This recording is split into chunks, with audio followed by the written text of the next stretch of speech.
When I sat down to add creating spaces to my guide, I was not only thinking about the physical spaces that we exist in, but also the mental spaces which we live and function in 100% of the time.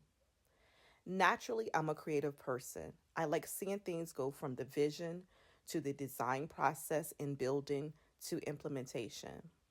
I studied architecture for a year at Hampton University, and during those first few classes, we studied a lot about purpose and function of spaces. Why do we create spaces? Out of a need for safety, gathering, community, and comfort.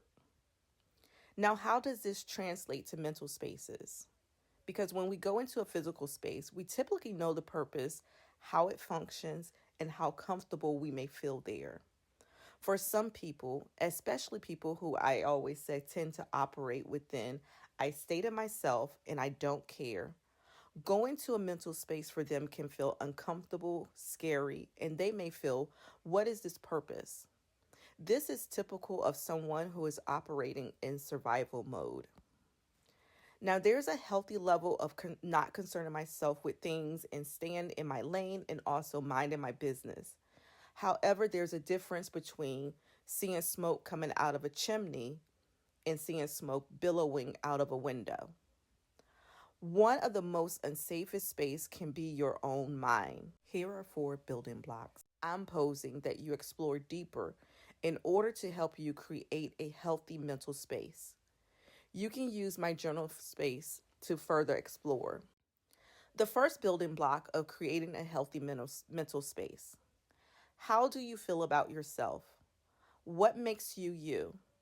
What are all the unique characteristics and traits that make up who you are? What are the things that you like about yourself? This goes deeper than just the physical appearances because we can be very critical of ourselves because of outward appearances. But what are other internal and external factors that you love about yourself? What are the things that you want to change? What are the things that you can change? The second building block of creating a healthy mental space. How do you think others feel about you? One of the biggest lies we tell ourselves is, I don't care what others think. This is sometimes where the I don't carers reside. In fact, we do care. It's a human condition to want to care and to know that we are cared for. So ask yourself, do you feel loved and by whom? Do you feel supported and by whom? Remember, support is different from validation and even approval. Support is a foundational layer. For example, in the work that I do as a therapist, I often validate clients' rights to their thoughts and feelings and experiences, even if I don't approve of those thoughts, feelings, and experiences. But I provide support, a safe space for them to explore this. Being able to ascertain all 3 can be ideal in certain instances, but support and validation are the most important. The third building block of creating a healthy mental space.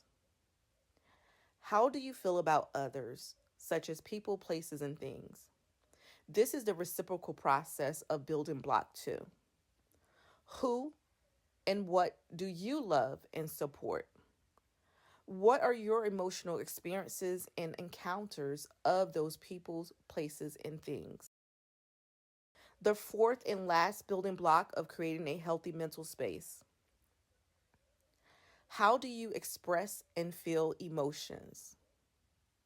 Are you able to feel full range of emotions? What emotions do you feel the most? What emotions do you want to experience more of? This is often when people say, I stay to myself and I don't care. When we set up these types of barriers, we restrict ourselves from feeling full range of emotions. Often people land in the I don't care and I stay to myself space because their voices was never heard or valued. They didn't have a safe space to be vulnerable and experience emotions. They were shut down or silenced.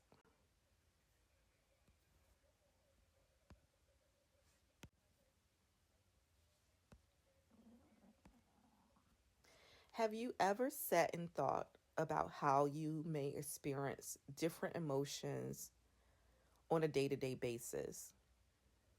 And I'm talking about emotions outside of your typical happy, mad, sad, and those emotions that we can readily identify. When I take care of my plants, one of the emotions I feel when I see a new leaf bloom or I see the vibrant colors that my plants and my flowers have produced, I feel joy, a sense of pride, maybe even accomplishment. When I see my plants cascading over the table edges or spilling over the windowsill with their green, lush leaves, I feel a sense of peace and comfort. When I notice that the leaves are withering and turning brown or even dies off, I feel disappointment, grief, and loss. When I'm watering my plants, I'm feeling very hopeful about what is to come from the watering.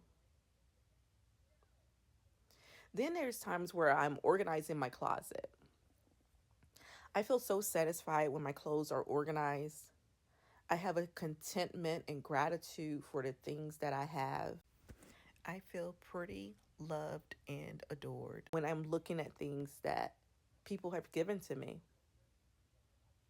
When I go outside into my garden, my wildflower garden, I may experience some uncertainty about what will happen to my plants out here in the elements, the rain, the sleet, the snow, the little animals and things that come along and eat away at my crops.